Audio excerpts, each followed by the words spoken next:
Amados, então nós passamos aí umas 2 semanas recolhidos, né? Mas agora nós voltamos a nossos encontros presenciais e espero em Deus que a gente continue assim até a vacina chegar e todo mundo estar imune desse vírus que está fazendo essa tortura com a gente aí. Muito bem, nós estamos trabalhando na igreja, na carta de Paulo aos Romanos. Nós vamos continuar um pouquinho ainda sobre a carta de Paulo aos Romanos com uma condição, uma diferença. Faltam apenas 4 capítulos para nós terminarmos a carta de Romanos. Aí gostaria que a igreja discutisse entre vocês qual seria então o próximo livro, a próxima carta, o evangelho, que nós pudéssemos estudar quando terminar Romanos. Aí já vamos pensando, discutindo, e de repente já pode pensar para frente qual será o próximo livro que nós vamos estudar. Mas hoje vamos chegar então no capítulo 12 de Romanos. E nós estamos lendo uma carta. Nós não podemos esquecer desse detalhe. Nós estamos lendo uma carta. E como carta, seria bom se você lesse do começo até o fim sem parar. Mas nós estamos, infelizmente, em função de tempo, nós vamos picando. E hoje nós chegamos então no capítulo 12 de Romanos. E aqui é um divisor de águas. O capítulo 12 de Romanos é um divisor de água dentro dessa carta. Por quê?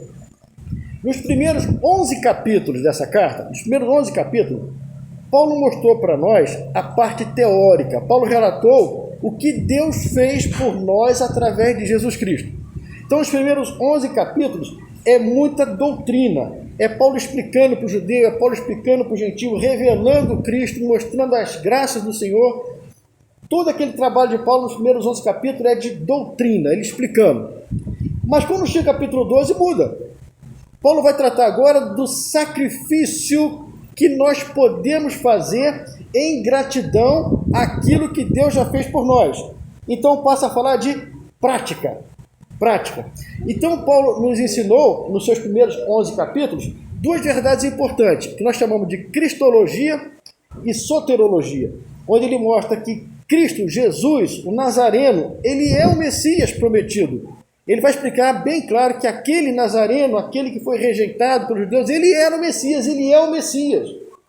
E mostra também que não é só você acreditar que ele é o Messias, mas você ter a certeza que ele, como Messias, te salva, é capaz de te salvar. Então ele revela muito bem o Cristo Salvador e o Cristo que vai fazer com que todos os planos da igreja se cumpram na segunda volta.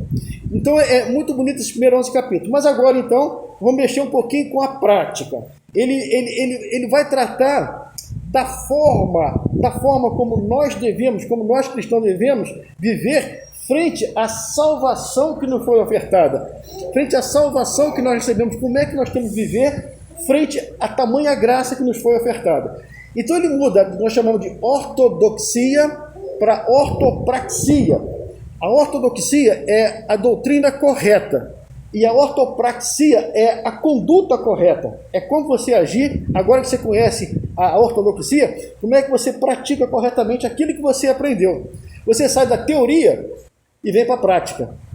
E aí ele vai falar nesse capítulo 12 de relacionamentos. O ser humano viveu para ter relacionamentos. E ele vai falar primeiro o seguinte, que nós devemos aprender a nos relacionar primeiro com Deus. Então ele vai ensinar para a gente, entre os versículos 1 e versículo 2, como tem que ser o nosso relacionamento com Deus. Do versículo 3 até o versículo 8, ele vai mostrar como tem que ser o relacionamento de você com você mesmo. Como você tem que se enxergar, como você tem que se ver. Aí ele mostra esse relacionamento de você com você mesmo. Dos versículos 9 até o versículo 16, ele mostra como tem que ser o seu relacionamento com seus irmãos em Cristo e com seus amigos. Como você deve se relacionar com eles. E nos últimos versículos, do 17 até o 21, ele mostra como tem que ser o seu relacionamento com o seu inimigo. Tudo isso no capítulo 12. Então ele mostra pra gente como tem que ser o nosso relacionamento com Deus, como tem que ser o nosso relacionamento conosco, comigo mesmo, como tem que ser o meu relacionamento com o meu irmão, com o meu amigo, e como tem que ser o meu relacionamento com o meu inimigo. Prontos? Podemos então entrar no capítulo 12? Preparados? Olha como é que ele começa o capítulo 12. Rogo-vos, rogo-vos, eu estou pedindo pelo amor de Deus para vocês, irmãos, pelas misericórdias de Deus, que vocês apresentem os vossos corpos como sacrifício vivo, santo e agradável a Deus, que é o vosso culto racional. Só nessa introdução, culto racional. O que nós estamos fazendo aqui agora é um culto racional? Não deixa de ser. Mas não é isso não. Não é isso não. O que nós estamos fazendo aqui, não deixa de ser um culto racional. Mas isso aqui é um culto cerimonial. Quando a igreja se reúne, é para um culto cerimonial. É para um culto ritualístico. É um culto de ritual, onde nós temos um prelúdio, aí nós temos uma abertura do culto, com uma leitura, com uma oração, depois nós temos o louvor, depois nós temos a ministração da palavra, depois nós temos a bênção apostólica encerrando e o pós-lúdio. Isso é rito. O que nós fazemos aqui não deixa de ser racional, mas não é esse culto que Paulo está falando aqui. Olha só, existe uma diferença muito grande entre um culto racional e um culto cerimonial. O culto racional, como Paulo nos ensina, é como você, como eu, como nós, nos apresentamos para Deus. Olha só, ele quer que você apresente o seu corpo em sacrifício vivo, santo e agradável a Deus. Então o culto cerimonial, o culto ritual, demora 1 hora, 1h30, 2 horas no máximo. Mas o culto racional é full time, é o tempo todo, é 24 horas por dia, 365 dias por ano. Esse é o culto racional. Ah, pastor, mas eu pensava que o culto racional é aquele que não tinha aquelas manifestações. Não! O culto racional é a sua vida, o seu corpo, 24 horas por dia. Como que você oferece o seu corpo ao Senhor? E ele fala assim, você tem que oferecer o seu corpo em sacrifício vivo, santo e agradável. Olha só, nós não oferecemos mais cordeiro para o sacerdote, para libação, para perdão de pecado. Mas agora ele quer que você ofereça o seu corpo em sacrifício vivo, santo e agradável a Deus. Como é que chama-se isso? Qual é o nome? Qual o sinônimo que a gente podia pensar para essa situação de você ter que viver oferecendo seu corpo em sacrifício vivo, santo e agradável a Deus o tempo todo? Qual é o nome, um sinônimo para isso aqui? Acertou. Santificação. Santificação. E sem santificação, ninguém verá Deus. Então, o culto racional é o que você faz com a sua vida o tempo todo. Por isso, o corpo vai ser ressuscitado no final. Por isso o corpo vai ser glorificado no céu. Nós oferecemos a Deus em sacrifício vivo, santo e agradável. E é por isso que ele, no último momento, vai ressuscitar os nossos corpos, como ressuscitou de Jesus Cristo. Então nós não podemos, não devemos oferecer os nossos corpos ao pecado. E é por isso que é importante você cuidar do seu corpo, para que ele seja vivo, santo e agradável. Então, primeira coisa, muito cuidado com os seus olhos. Cuidado com aquilo que você está vendo. Principalmente nessa maquininha que está no seu bolso aí. Cuidado com o tempo que você perde em buscar as coisas do reino de Deus e o tempo que você perde buscando o lixo que Satanás coloca nessa maquininha aí. Então, cuidado com os seus olhos, onde ele prende atenção. Cuidado. Cuidado com os ouvidos. Que tipo de coisa você anda ouvindo? Que tipo de conversa você anda ouvindo? Que tipo de música você anda ouvindo? Cuidado. Cuidado com a língua. Muito cuidado com a língua. Usa a sua língua para abençoar, para adorar, para engrandecer o nome do Senhor, para ajudar o teu irmão. Cuidado com a língua. Cuidado com as mãos. Cuidado com aquilo que você está fazendo. Ou que você está deixando de fazer. Cuidado. E cuidado com os seus pés. Olha onde os teus pés estão te levando. Você está no caminho estreito ou você está no caminho largo? Olha onde os seus pés estão te levando. E toma muito cuidado com as suas fontes, com as nossas fontes de prazer. Cuidado com a nossa fonte de prazer. Olha só. Eu vou ler um pedacinho do trecho da palavra do Senhor para a gente matar essa charada aqui. Bem-aventurado o homem que não anda segundo o conselho dos ímpios, não se detém no caminho dos pecadores, nem se assenta na roda dos escarnecedores.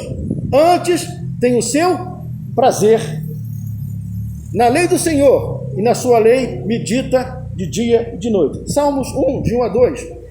Aqui está uma comparação do que você ter o seu corpo em sacrifício vivo, santo e agradável a Deus.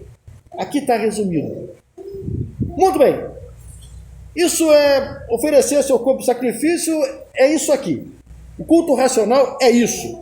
Não é esse culto ritual cerimonial, é isso. Tua vida, teu corpo. Ofereça teu corpo em sacrifício vivo, santo e agradável a Deus. Isso é seu culto racional.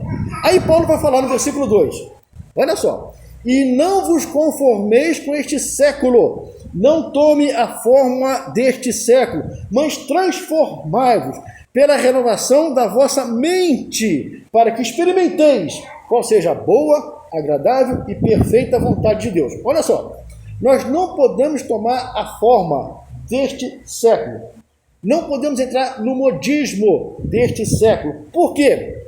Porque o que era errado ontem, hoje pode ser certo pelo mundo secular. E o que é certo hoje pelo mundo secular pode ser errado amanhã. Nós não podemos tomar a forma desse mundo, porque esse mundo é traiçoeiro. O vergonhoso de ontem, o que era vergonhoso de ontem, que era vergonhoso falar, fazer ontem, hoje é até incentivado. É até incentivado. O que era vergonhoso ontem, falava escondidinho, falava baixinho, hoje é incentivado. O que se fazia às escuras, nas caladas da noite, ontem, hoje em dia, é feito à luz do dia, às claras, reganhado para todo mundo ver. O nosso modelo é Cristo. O meu modelo é Cristo. E Cristo é imutável. Cristo não muda. Ele é o mesmo ontem, hoje e eternamente. Ele é o mesmo, ele não muda. Então não tome a forma desse mundo, porque esse mundo está mudando a todo momento. A moda agora é piercing. Aí nem se fura todo este piercing para tudo quanto é canto. Aí acaba a moda do piercing. Aí vem a moda.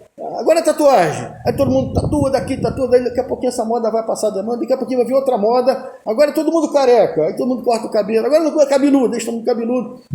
O mundo muda, mas Jesus é o mesmo. Então Paulo fala, cuidado, cuidado. Agora ele passa a falar do relacionamento consigo mesmo. Como tem que ser o relacionamento com você mesmo? Versículo 3.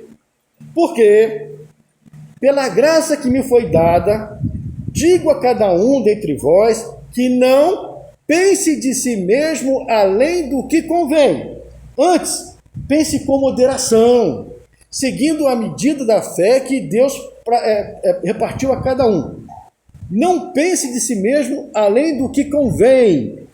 Não pense de si mesmo além do que convém. Não cabe no coração de um homem, de uma mulher regenerado, nem soberba, nem arrogância e muito menos complexos de inferioridade. Aí ele está falando como você tem que se relacionar com você mesmo. Você tem que olhar para você sem soberba, sem arrogância e também sem complexo de inferioridade. Por quê? Porque todos nós somos filhos de Deus. Todos somos filhos de Deus. Todos dependemos de Deus. Então ele fala, não tem ninguém melhor, nem ninguém pior. Nós estamos todos nas mesmas condições. Nós somos dependentes de Deus. Somos filhos de Deus. Quando a herança vier, vai ser repartida por todos nós de forma igualitária. Não é porque você é alto, forte, louro, vai ganhar mais do que eu, sou baixinho, gordinho. Todos vão receber da forma igualitária o que Deus tem prometido. Então, como você se vê? Não se veja sentindo bom demais, nem também inferior demais. Olhe-se na justa medida. Aí no versículo 4 ele fala assim, porque assim, como num só corpo temos muitos membros, mas nem todos os membros têm a mesma função, assim também nós, conquanto muitos, somos um só corpo em Cristo e membros uns dos outros, tendo, porém, diferentes dons segundo a graça que nos foi dada. Se profecia, seja segundo a proporção da fé. Se ministério, dediquemo-nos ao ministério. Ou se é de ensino, esmere-se em fazê-lo. Ou o que exorta, faça com moderação. O que contribui, com liberalidade. O que preside, com diligência. Quem exerce misericórdia, com alegria. Olha só. Então, Paulo está falando que todos somos iguais, mas todos recebemos dons específicos de Deus. E ele fala assim, nós somos um só corpo em Cristo e membros uns dos outros. Então, É comum você encontrar pessoas que falam assim: eu não preciso ir na igreja, eu posso ter Cristo no meu lar, eu posso ter Cristo nos meus afazeres, eu não preciso da igreja. Será que estão certos em falar isso? Pode pegar algo para mim? Porque é o seguinte. Obrigado.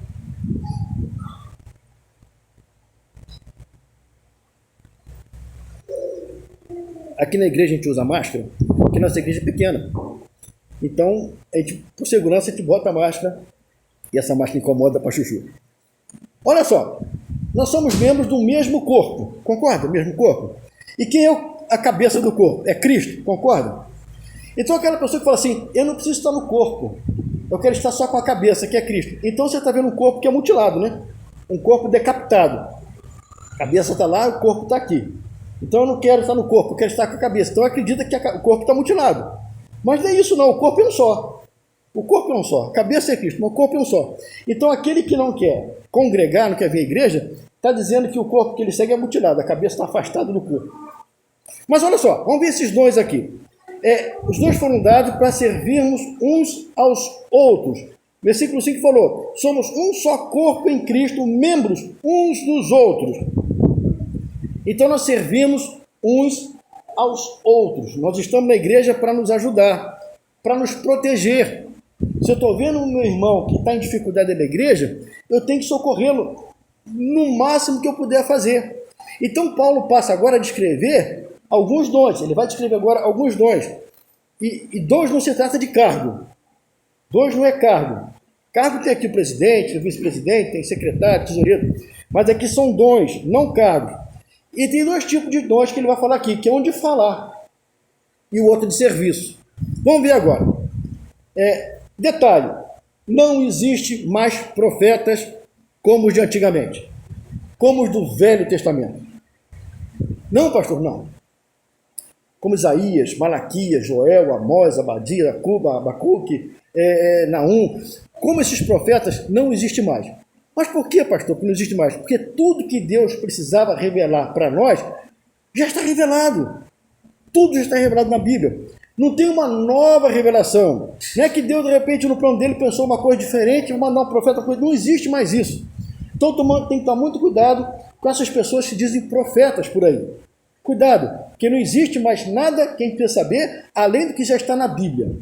Então essas revelações, cuidado. E profetas como no Antigo Testamento não precisam mais. A Bíblia é só o suficiente. O Espírito Santo está aqui, está com todos nós. Então tudo que o pessoa precisava revelar está nas suas mãos, está na Bíblia. Não existe nova verdade. O dom de profecia que fala aqui é o dom de entender e explicar as Escrituras. Aí no versículo 7, versículo 6, ele fala assim: tendo, porém, diferentes dons, segundo a graça que me foi dada, se de profecia, seja segundo a proporção da sua fé. Então, essa profecia é o dom de você ler as Escrituras, ser iluminado pelo Espírito Santo, entender e explicar, e mostrar, esclarecer. Esse é um dom. O versículo 7, ele fala de um outro dom. Se ministério, dediquemo-nos ao ministério. Eu já falei para vocês que o ministro, já sabe dessa história, o ministro era aqueles homens naquelas galéias romanas que ficavam lá no porão das galéias, quase que no nível do mar, com aqueles remos, e num lugar fedido, escuro, puxando aqueles remos, fazendo força naqueles remos, na base de chicotada. Ali era o ministro. Então o ministro é aquele que faz o barco andar. Não é aquele que está em cima sentado numa poltrona, regado com as coisas melhores, não. O ministro é aquele que está fazendo o barco andar. Então eu falo assim, se é de ministério, dedique-se ao ministério. O ministro é aquela pessoa prestativa, é aquela pessoa que está pronta para ajudar, pronta para socorrer, está na igreja e está vendo o que ele pode fazer para ajudar, para melhorar, para compartilhar com os irmãos, para melhorar a situação. Ainda no versículo 7 ele fala assim, o que ensina, esmere-se em fazê-lo. É aquele cara, é a pessoa que tem o prazer de estudar e compartilhar aquilo que estudou. Olha só, para você estudar, você precisa de tempo. Você tem que ter muito tempo para você poder estudar uma parte da Bíblia, para você explicar. Você precisa de tempo, é uma pessoa que pode ter um tempo para estudar, se aprofundar. procurar entender o contexto, por que aquilo foi escrito, quem escreveu, para quem escreveu, como escreveu, quais as condições que ele escreveu aquilo, quais as verdades que eram para aquelas pessoas daquele tempo e quais são para o nosso tempo. Essa é a função de uma pessoa que ensina tempo. Daí a importância de um professor de escola bíblica. Infelizmente, eu falo até com vergonha.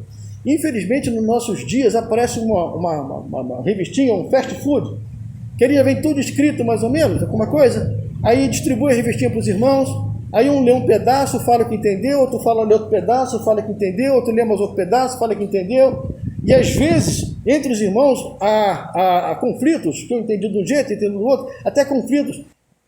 A pessoa que quer ensinar a Bíblia, cara, pega a Bíblia e vai estudar a Bíblia. Não se agarra nessas revistinhas, não. Vai estudar a Bíblia como tem que ser estudado para você poder ensinar. Essa é a importância. No versículo 8 ele fala assim, o que exorta, faça com dedicação. A pessoa que exorta é aquela pessoa que dá coragem, é aquela pessoa que encoraja a pessoa a prosseguir, está do lado para ajudar a encorajar. É aquela pessoa que consola, que conforta, mas também é aquela pessoa que corrige, que tem franqueza, que é franco o suficiente para falar, você está errado, meu irmão. Corrige seu modo de pensar, porque o que a Bíblia diz é isso. É aquela pessoa que tem coragem de confrontar pensamentos e ações e mostrar qual é o certo, e explicar a pessoa que está errada. Isso aqui é a pessoa que faz esse trabalho de exortação. Ele fala, exorte com dedicação, faça coisa séria. Aí ele coloca assim, o que contribui com liberalidade. Ele não está falando de dízimo, não está tocando em dízimo, ele está falando de outra coisa, de compartilhar. É você fazer pelo seu irmão algo que o seu irmão nem esperava que você faria por ele. Por exemplo, a pessoa chega para você e fala assim, irmão, eu estou com um problema sério que eu preciso ir no médico, mas aqui no posto de saúde municipal aqui não tem mais ficha, acabou a ficha. Aquela pessoa que contribui com liberalidade fala assim, não, meu irmão, você vai fazer o exame sim, eu vou pagar para você os exames, eu vou pagar para você a consulta, eu vou pagar para você o remédio. A pessoa leva aquele susto. Isso é o dom de você fazer com liberalidade. É você fazer, não é fazer o seguinte, tá bom, meu irmão, eu vou orar por você. Aí dá um tapinha nas costas, eu vou orar por você, vou levar o seu problema para a igreja orar por você. Orar é bom, mas aquele que tem esse dom vai fazer muito mais. Não está preocupado com dízimo, não. Ah, meu irmão, já deu dízimo na igreja, não posso te ajudar. Não, é um dom você socorrer a pessoa nesse sistema. E outra coisa, é um privilégio você poder ajudar um irmão nessa hora. E você ajuda sem desejar fama. Nossa, como o irmão Marcos Pena é bacana, como ele me ajudou. A pessoa que ajuda está fazendo isso em nome de Cristo. E é o nome de Cristo que tem que ser exaltado. Não vai fazer por ostentação, não. Vai fazer por gratidão, pelo nome de Cristo que a gente faz isso aqui. Ainda no versículo 8 ele fala assim, o que preside com diligência. Presidir é você estar à frente, pensando na frente. O presidente está pensando naquilo que ele precisa fazer, aquilo que ele tem que fazer pelos seus. Então ele fala, quem preside com diligência. E presidir é trabalho, árduo. Você tem que estar pensando lá na frente, o que vai acontecer na igreja nos próximos dias, nos próximos meses, nos próximos anos. Qual é a conduta da igreja? Como a igreja vai traçar o evangelismo? Como que a igreja vai traçar a obra social? Isso é papel de um dirigente fazer com diligência. E tem mais. Um dirigente, um presidente diligente é aquele que corrige. É aquele que vai chegar até para um pastor, se o pastor não for presidente, vai chegar para o pastor, o senhor está errado. Meu irmão, o senhor está errado. Vocês estão errados. Ele tem essa função de corrigir, de dar correção para a igreja. Esse é o papel do líder. Aí ele coloca ainda no versículo 8, quem exerce de misericórdia com alegria. Então quem presta socorro tem aquela empatia, tem aquela compaixão, tem aquela situação de chegar e trabalhar, vai fazer isso, mas com alegria. Você vai estar na sua casa 2 horas da manhã, está chovendo, você está debaixo do seu cobertor, alguém vai tocar a campainha na sua porta, é o irmão que está com problema. Tá, meu Deus do céu, isso é a hora de vir. A pessoa que tem um dom de misericórdia faz com alegria, sai da cama no que for, sai debaixo de chuva, pega o carro, disponibiliza o carro, o que for necessário para socorrer. Então Paulo está mostrando como tem que ser esse tipo de relacionamento. Esse relacionamento. Aí agora ele muda para o relacionamento com os irmãos. Ele está mostrando o relacionamento de você com você mesmo, agora muda completamente, mostrar o seu relacionamento com os seus irmãos. E ele vai mostrar agora que o amor de Deus, que excede todas as coisas, e o amor ao próximo como a si mesmo, vai ser todo evidenciado nesses poucos versículos aqui. O versículo é autoexplicativo. Basta eu ler que vocês vão entender. Ele mostra como você tem que se relacionar com o seu irmão. Olha só. O amor, versículo 9. Seja sem hipocrisia, sem máscara, seja sincero. Eu amo você porque você é meu irmão em Cristo. Não me interessa se você é vascaíno, botafoguense ou fluminense, mas eu amo você porque você é meu irmão em Cristo. Eu amo você pelo que você é, não por aquilo que você tem. Eu amo você porque você é meu irmão. Então ele fala, o amor seja sem hipocrisia. Aí ele coloca, detestai. A palavra que ele usa é detestai o mal, apegando-vos ao bem. Odeie o mal, se apegue ao bem. Versículo 10. Amai-vos cordialmente uns aos outros com amor fraternal. Aquele irmão, amor de irmão de família.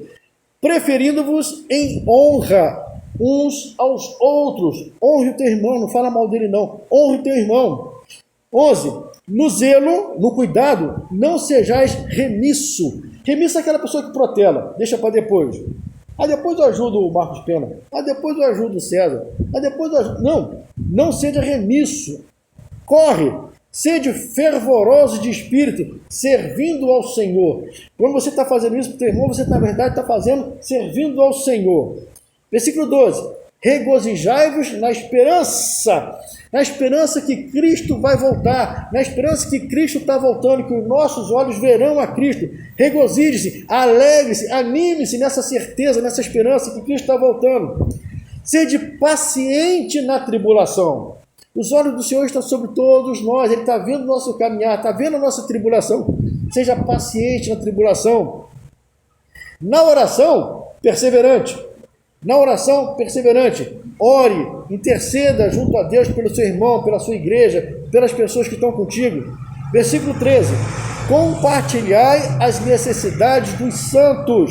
Santos são todos aqueles que o Senhor separou para estar em comunhão com Ele. Então, compartilhe na necessidade dele. Está precisando, ajude, estenda a sua mão.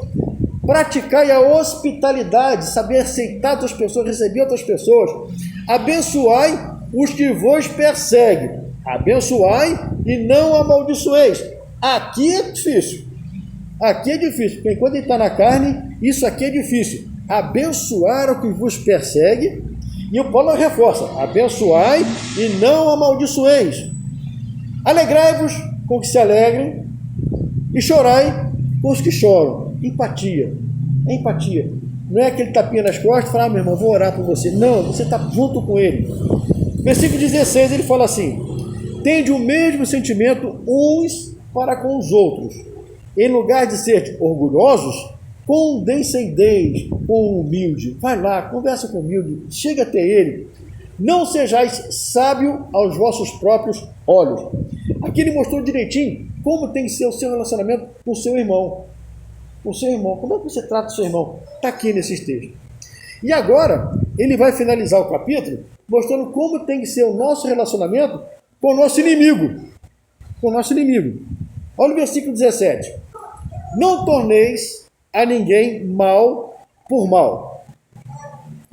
Esforçai-vos por fazer o bem perante todos os homens. Não fazer o mal por mal significa o seguinte, não revide. Um crente não revida. Por maior que seja a ofensa, por maior que seja o mal que você recebeu, não revide. Paulo está falando, não revide. Faça o bem, não importe a quem. Faça o bem, nunca faça o mal. O mal é do maligno. Quem faz as coisas malignas é Satã e sua hóstia. Nós não podemos fazer o mal a ninguém. Fazer o bem. Fazer o bem a quem lhe fez mal. É ser cristão. Cristão é você fazer o bem, mesmo tendo recebido o mal em troco. Aí ele fala assim no versículo 18. Tem uma condição aqui. Se possível, quando depender de vós, tende paz com todos os homens. Ele colocou um se possível. Sabe por que ele botou um se possível? Ele quer dizer que nem sempre será possível. Nem sempre será possível. Você é cristão, você tem o amor de Deus, você quer compartilhar o amor de Deus. Mas olha, nem sempre será possível. Há momentos em que o embate será inevitável. Quando é que você vai ter um embate inevitável? Quando pisou no teu pé? Quando te bateram na face direita? Quando te pediram a capa? Quando te pediram para andar uma légua? Não. O embate é inevitável quando alguém afronta as verdades do reino de Deus. Então, que você conhece as verdades do reino de Deus e vê alguém falando alguma coisa que afronta as verdades do reino, você não pode ficar calado, você vai ter que partir para o embate. Meu irmão, mas todos os caminhos levam a Deus. Eu vou seguir a tal entidade, a tal igreja, a tal denominação, a tal esquilo, porque todos os caminhos levam a Deus. Olha, o meu Jesus me falou o seguinte: eu sou o caminho. Eu sou o caminho. A verdade é a vida. E ninguém vai ao Pai senão por mim. E eu sou cristão, eu obedeço a Cristo. Então, meu irmão, você está completamente errado. O que acontece muitas das vezes é que a gente gosta da pessoa e você não quer entrar no embate, você não quer discutir. De repente você pode perder uma amizade de longos anos. Mas nós não podemos engolir esse sapo. Nós não podemos ser coniventes com algumas mentiras, algumas heresias, algumas coisas horríveis que deturpam as verdades do reino de Deus. Então, nesses momentos, o embate é inevitável. Não é quando falam mal de você, não é quando te cospem na cara, mas é quando fala mal das coisas do reino de Deus. Aí sim, você entra em defesa do reino de Deus. Vocês se lembram de Jesus Cristo e os fariseus? Como é que os fariseus perseguiram Jesus? Aí Jesus, como é que Jesus fala ao fariseu? Tá certo, olha, sinto muito, vocês não entenderam a minha messianidade, vocês não compreenderam, que pena. Jesus fala isso? Jesus fala assim: raça de víboras, hipócritas. Jesus não ficou botando pano quente, não. Vocês estão fazendo a coisa errada com relação ao reino de Deus? Vocês são hipócritas, raça de víboras. Quando Jesus chegou no templo, olhou no templo e viu os cambistas vendendo, que não deveria estar sendo vendido dentro do templo, ele chegou lá e falou assim: meus irmãos, sinto muito, mas vocês não podem vender isso aqui, está errado. Ele não fez isso não, está errado. Estão transformando uma na casa de meu pai em casa de vendilhões. Ele chegou e meteu o pé em tudo.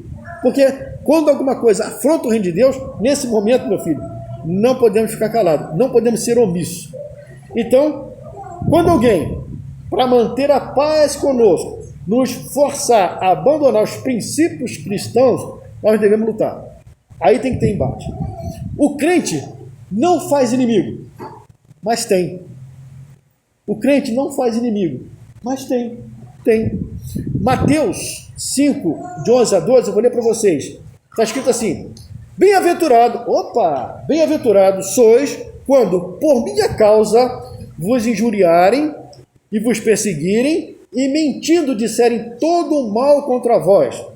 Regozijai-vos e exultai, porque é grande o vosso galardão no céu, pois assim perseguiram os profetas que viveram antes de vós. Jesus já falou isso.